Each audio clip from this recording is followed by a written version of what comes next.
that somehow we have managed to circumvent. One of these has to do with balance and equilibrium. Think of it this way. When the bunnies multiply and overrun their habitat, nature sends in the wolves. In our own mad and merry rush to expand to every corner of the globe, we forget that we inhabit a relatively young and unstable world. Nature has many tools in her arsenal. Let's think of some of these.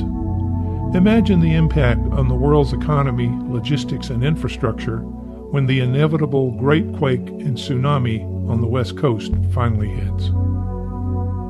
Imagine the impact of a worldwide drought. Imagine what would happen with the eruption of a supervolcano. Imagine a series of major superstorms in a single season. Can any of these happen in the coming years? Can and will.